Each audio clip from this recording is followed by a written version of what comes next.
Well, today on A Neighbor's Choice, we're joined by our good friend and our one of our favorite neighbors on our program, Dr. Ron Paul. How you doing, sir? Doing well, David. Nice to be with you today. It's always great having you on. And I just finished watching your newly published interview with Tucker Carlson, and wow, it's a fantastic interview. Great job. Yeah. Interesting.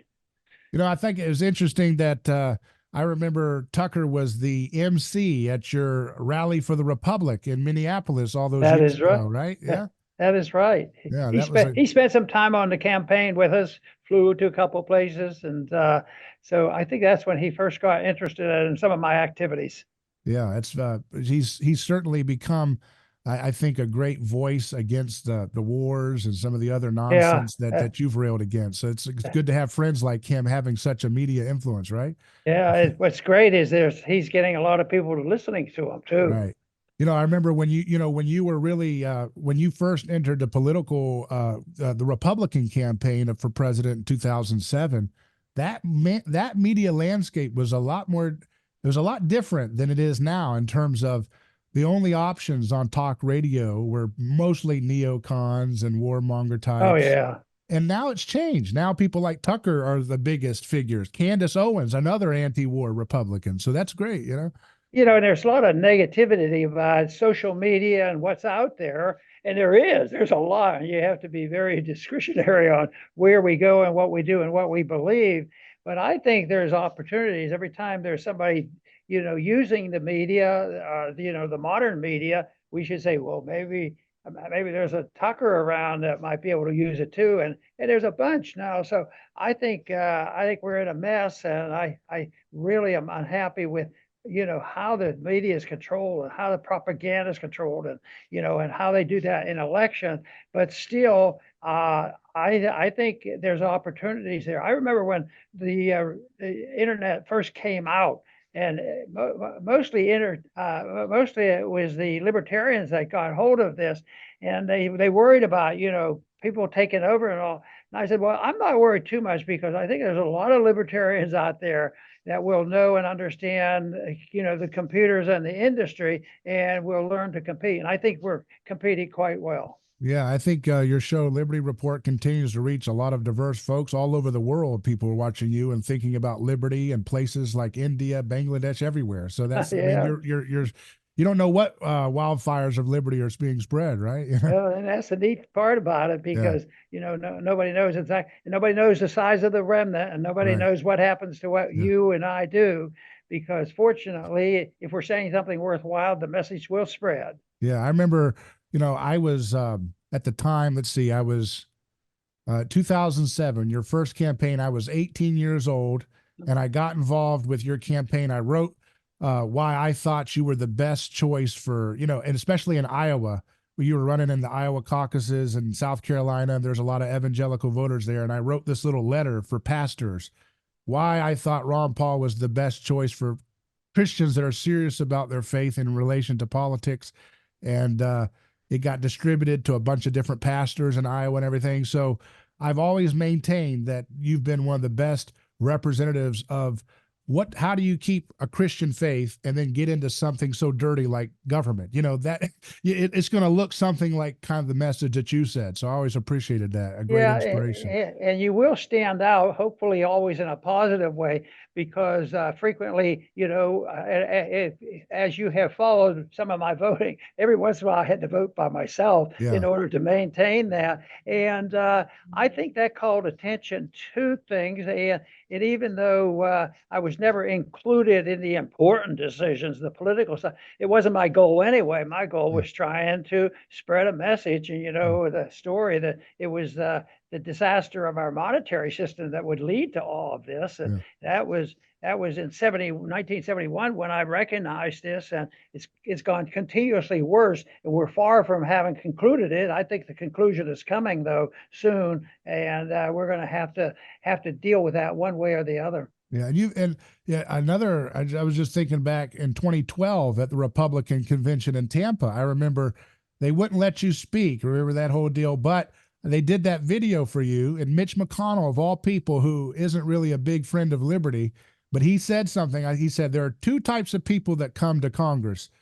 There's people that want to make a point, and there's people that want to get something done. And Ron Paul was able to make his point and get things done at the same time. I thought that was a nice thing he said about you. You know, that you're able to see. Yeah, I didn't get the time to speak, but it wasn't just yes or no. What they did, they approached me and they said, "Would you like to speak?" Well, if you're offering me a speaking aid, but it was they would review the speech and I would give give the opposition full endorsement. I Yeah. thought, well, I think I'll take a pass on this one. Yeah. And I remember in that interview you just they just published last night on Tucker Carlson show, he said, "How did you get these ideas right about the Federal Reserve and these kids that in the college campuses?" He says, "I was paid to study these issues, and I didn't even know anything about the Federal Reserve." I thought that was fun. Yeah, he was very polite and very Yeah, generous. yeah. Well, I tell you, you said one of the things that you like to hear the most when you interact with people is like hearing about the things that they've, how they were inspired by the campaign to do things.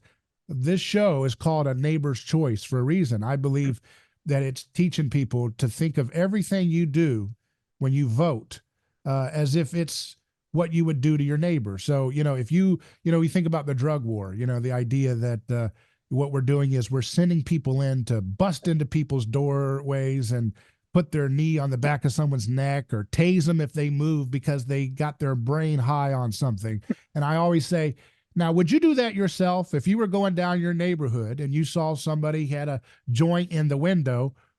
Would you do that yourself? Would you barge into their house and put your knee on their neck and tase them if they resisted? Would you do that? Oh, no, that's horrible. I not just be, well, why would you hire somebody to do that for you? It's the same moral principle, right? Yeah. And that's the Bastiat principle. Yeah. If you and I can't do it to our neighbors, why give the authority to some government official and a bureaucrat who's not responsible and think they're doing the world a lot of good? Yeah, I want to, one of the things that I wanted to talk about, a couple issues that people are always saying, Ron Paul's right is always trending, and it's not about you as the person. You're just representing the message of nonviolence and peace. And so when you advocate for truth and nonviolence and peace, it turns out you're going to be found out to be right if you're speaking consistently about. But it's bigger than any person. But one of the things that you've been vindicated about is your warning about Ukraine, and you were telling us about what's going to happen if we keep our meddling in their elections and NATO and all that. And that's borne horrible fruit because everything you said that we were leading for a proxy war has come to pass. But another one that another issue that you've been vindicated on that I wanted to get your take on is the issue of Hamas.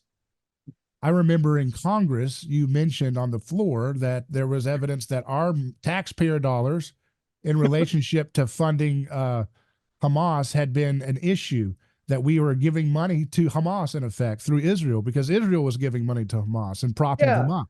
It was both Israel and United States, and they wonder, why problems approach, but they don't approach that system on principle. They don't have a basic principle. Of course, if you were accepting, the thesis of the founders and what our Constitution says and common sense, that we would be non-interventionists and we wouldn't be doing that. It wouldn't become a debatable thing.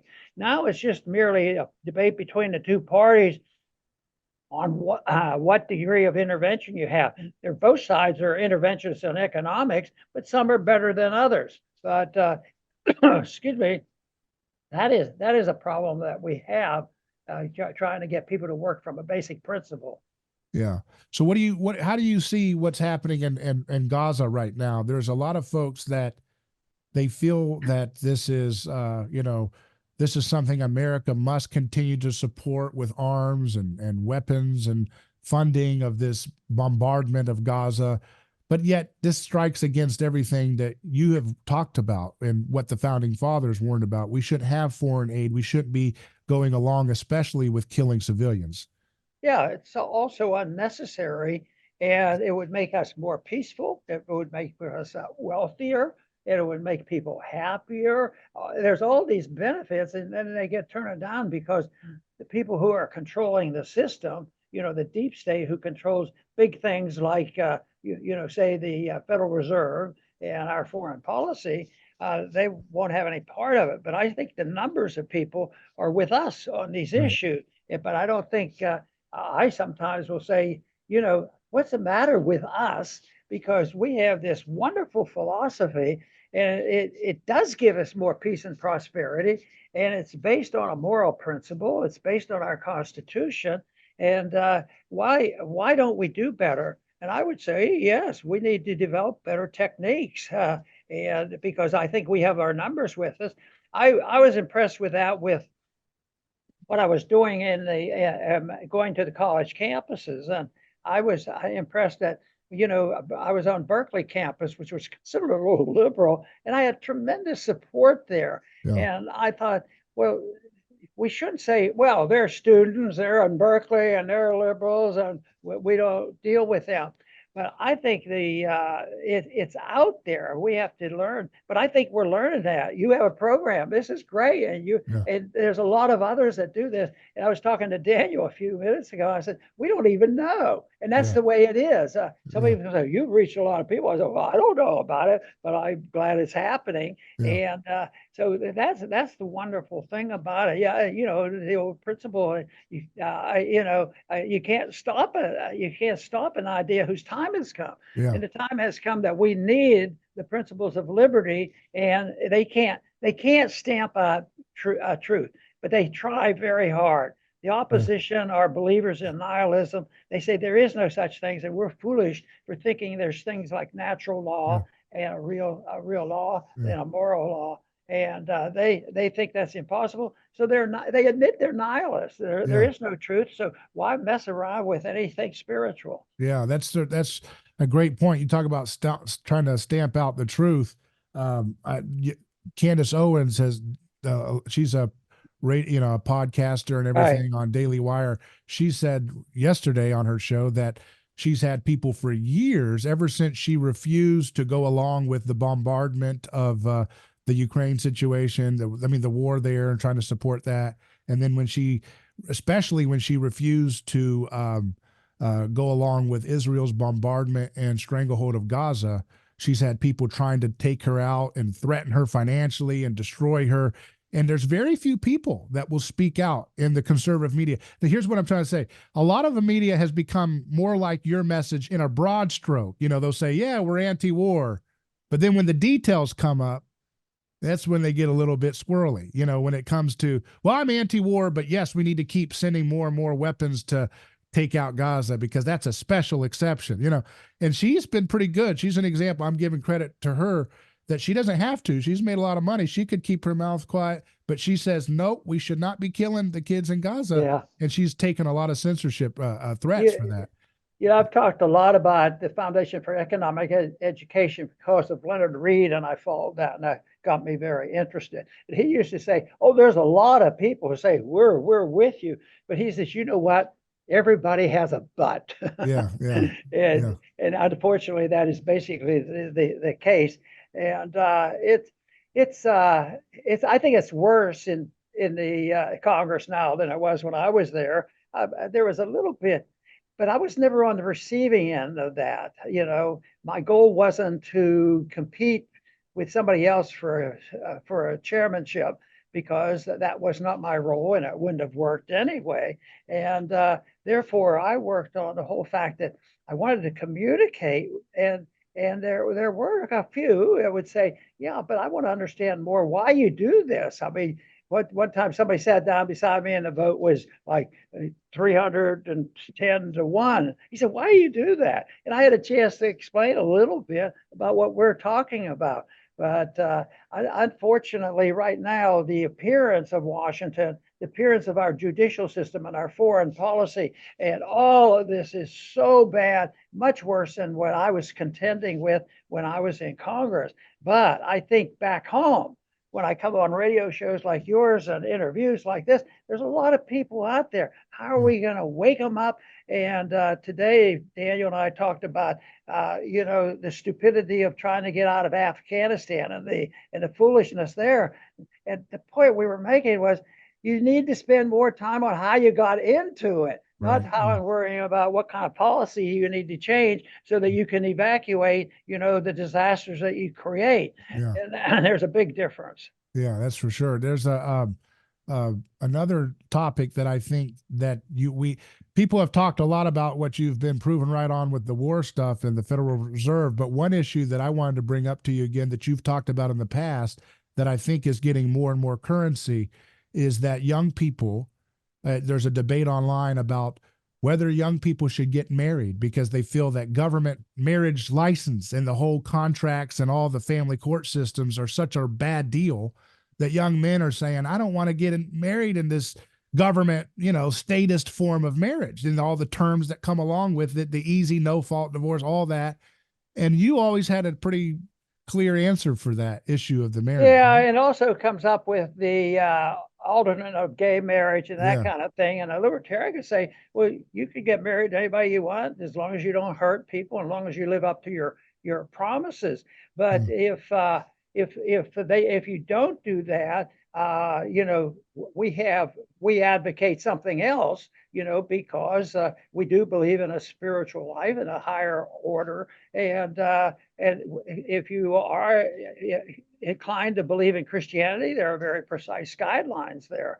But it doesn't have to be confrontational, except when, but right now, it's confrontational because of all these government marriages and government divorces and all the fuss and the going on. So I wouldn't hesitate. I would support the principle that we don't need the government to decide who gets married and what the rules are, Right. other than the fact that you avoid violence. So you can't Right. steal and rob from people. Right. And that way you wouldn't have this big argument about, are you married? Yeah, I'm married to a cow. So don't Right. bother me. Yeah. It becomes absurd. Yeah. Yeah. But it work. You're right. It works both ways on the issue of alternative arrangements. But even like you were saying, a lot of the acrimony that has become part of marriage situations is because of government getting involved in the business of Yeah. marriage contract. Right? Isn't that what you're Yeah. kind of getting at? Right. Yeah. That is, and we notice it and we talk about it. But in the last 2 or 3 years, they have this polling done. Who's the happiest? Which countries are the happiest? And we have never been below 20, to 20th, and usually up near the top. The people are happy and satisfied. But in the last 3 years, it's sort of crashed. Yeah. So we see the political system, but I see this as a climactic end to things. And it's an opportunity to point out, if people want to learn, to search for this.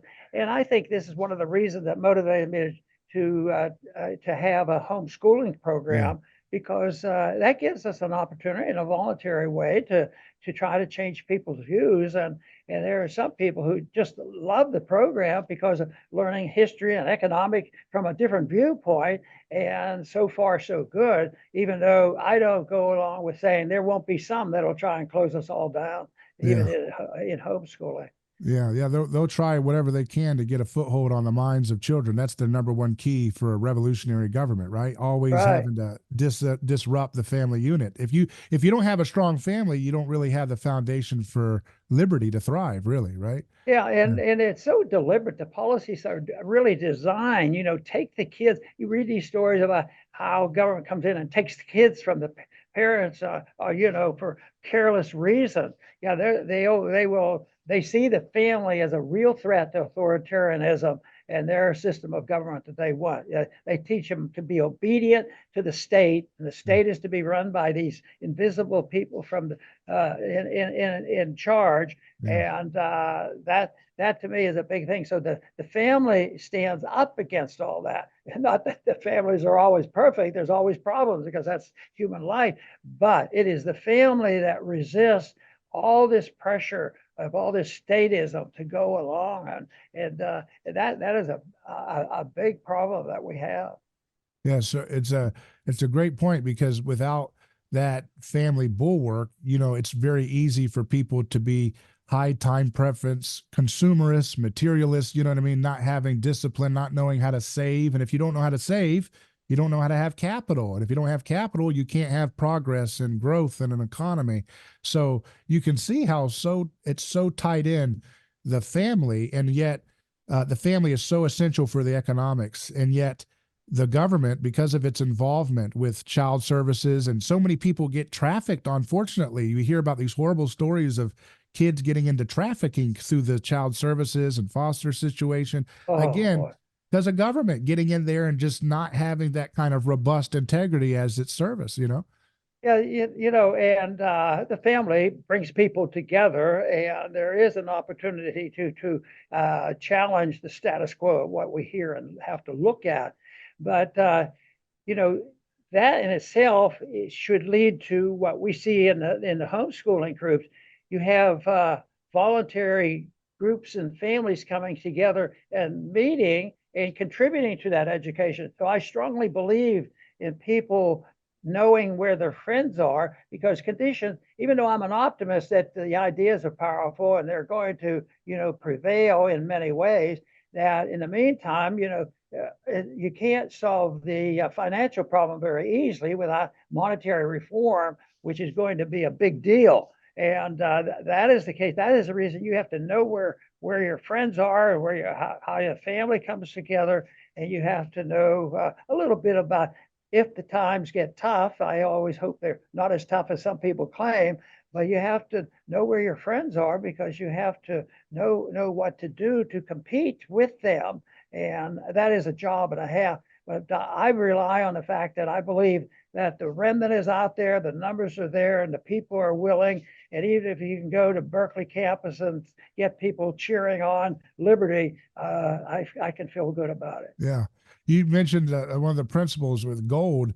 There's a story in the conversation.com I saw. It says Vladimir Putin's gold strategy explains why sanctions against Russia have failed. It says they've had 16,000 strategic sanctions issued by some of the most powerful economies in the world against Russia, but they failed to derail Putin. Why is it? And the article goes on to say that the answer is right in front of us: gold. According to the World Gold Council, Russia is now the second largest producer of gold at 324 tons in 2023, behind China at 374 million tons. Russia is expected to increase production of gold by 4% a year until 2026. So they've been prepared. Since 2013, Russia has been preparing for Western sanctions and managed to isolate its economy from transactions requiring American dollars. So the world is moving to a kind of de facto gold standard, is it not, in that Yeah, way? I think it is. Everybody's trying to sort it out exactly when and what they're doing with it. But no, I think they are, and the BRIC movement is good. And I think it divorces itself and distinguishes itself away from what's gone on with what we have done. Now, he said that he survived all those sanctions, but you know what? Who didn't survive was the people who issued the Yeah. sanctions. Right now, they're going to put tariffs on all Chinese automobiles. Well, what are these people? And they say, wonderful, it's Republicans and Democrats that want to put these big tariffs on China because that will hurt China. Probably not. Maybe it'll hurt some people in this country from freedom of choice, and maybe the car is a couple $1,000s less than ours, and it's an attack on, protectionism is an attack on the country that's being protected, because their costs will go up. They don't go down, because there's always retaliation. So if you want to do it just for peaceful purposes and have trade, because ultimately there's a tremendous amount of trade going on in spite of all this argument between China and us and Russia and us. We still do it, yet the fighting and screaming and hollering goes on and on. And they always have to blame somebody. And if you don't have somebody precisely to blame, they create a monster. Right now, I think they're working real hard that don't ever let up on your hatred of China and everybody else. Not that they're perfect, and I don't defend them, because I have enough on my plate if I want to try to suggest what our government ought to do. Believe me, we have a lot of mistakes. There's a lot of violations of civil liberties in this country. So how am I going to feel good about going out and preaching about China? Yeah. Because I believe we have to set a better example. And just think about our judicial system. It's deteriorated, Yeah. and that's where we really Yeah. need to wake up. Yeah, you're right. On the one hand, you probably wouldn't be allowed to do the Liberty Report if you were living in China. But on the other hand, we should be setting a better example here at home before we go and preach to others, That's right? exactly right. But we're Well, not doing it. is there any position that, since you got into the campaigns, at least, have you changed your positions? Is there any new policy or caveat or different idea that you've come upon in your recent years now that you say, this is something new I would have proposed or a little bit differently on this matter or anything? Well, if it's intervention, you can vary. You can become very interventionist or negative at all. But totally changed. I thought I worked hard in the late 50s and into the 60s trying to understand economics and the Austrian school, and especially monetary policy. But basically, it doesn't mean that, oh, I know all the answers and I quit. I keep reading and looking for the people who know how to explain it. That's the thing. Why aren't we doing a better job explaining what we have? So I look to the people that have a full understanding, but they also can explain it. Mises said that there are always individuals who are very, very authoritative, very good at developing ideas and writing out ideas that are complicated. But he says you still need another group who can take those ideas and make them palatable to the masses. Yeah. And I think of that all the time, that I'm always looking for an angle how to do that. But on changes of opinion, the one that I still at times wrestle with, and that is the death penalty. As bad as the government is, they make so many mistakes that just basically, I've taken a position where before I just avoided it. If there was just a vote to give the power of the death penalty to our federal government, I don't support that. Of course, under the Constitution, states could have it, but I have a strong desire to do away with that, because government is so inept that all you have to do is make a couple mistakes that are so tragic. So in a way, I've changed that, but it hasn't been a big issue. And you talked about finding people who are persuasive with liberty.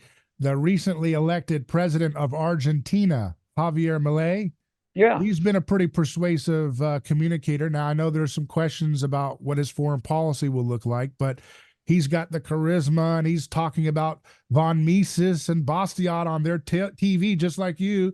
And yet he's president. So a lot of people have compared him in some ways to some of your ideas about economic liberty. What do you think of what he's done so far? Well, I think it's an example of what we said a few minutes ago, that ideas can't be stopped even by armies. Right. So, they exist. They may have to go put people underground. So it's exciting when you have somebody like that comes up front. But he'll have a struggle, and even from both sides, the purists on the libertarian side, well, he missed out on this. But if there's up for discussion, if you're moving in the right direction, that is very good. Yeah. And you have to keep the effort to know which direction you're going in. You can't balance the budget by saying, oh, we need this as an emergency because next year we have this war to fight, that sort of thing. You have to go in the right direction, and that is always toward liberty. And it will be a struggle, but it's still exciting when you have Milei come out and win an election like that. So it'll be. One of the I did subconsciously or quietly was I wanted to see if I could get elected by reciting this philosophy that I've inherited, and I got elected. Then I said, well, my next goal is this. I didn't expect this to happen. So I said, the next goal is for me to vote that way every time. Yeah. And I said, then I couldn't get reelected then I wouldn't have to stay up here so long. Yeah. And as a matter of fact, it didn't hurt me. Yeah. And many times it helped me because I took on the bad ideas and principles of the drug war. And I live in the Bible Belt. And somebody says, hey, what are you doing? You're crazy. And a lot of people who agreed with me, we ought to lighten up on this. And the drug war made no sense. they couldn't believe I would take that position. And it never hurt me, Yeah. politically speaking. And Yeah. now, there's still more of that, but there's still a lot more understanding that has to be done because there's still Yeah. a lot of problems, I th- with drugs. I think that cookbook that Carol did helped with the drug war stuff too, right? It's, Yeah, the cookbook. it's You it know, just when I doesn't, was, you they were, got sweet, wholesome cookie recipes. You're not that extreme after all, right? yeah, they were after me because of my attitude about the drug issues, and that was my wife's suggestion. But I set my wife straight. I said nobody wants to hear about our cookbook and kids' pictures. But then later on, I had to confess it turned out to be the best political, the political document I ever did because it did soften things, and you have to do both. Yeah. Milei has impressed people with how he's been able to cut agencies so quickly. I just have a technical question for you since you understand the Constitution well. From an executive branch perspective in our system, would a president who had Austrian views like you, would they be able to would there be things they could do to dismantle agencies, or would they basically be their fingers, their hands are tied because Congress would still be corrupt? How would that work? Oh yeah, the supporters there wouldn't endorse it. But what if you say, well, one of the biggest scandals and Ponzi scheme is the Social Security system. Yeah. But you couldn't get away with that. You could make suggestions, but no, you have to get started. No, we're not ready for it. And that's why the effort has to be educational. Stay on your programs and keep spreading our message. Well, thank you, Dr. Ron Paul. And I want people to go to your Liberty Report show, and it's available on Rumble, I understand. And so the Ron Paul Liberty Report is where you can catch Dr. Paul every day. So thank you for your time. David, thank you. Very good.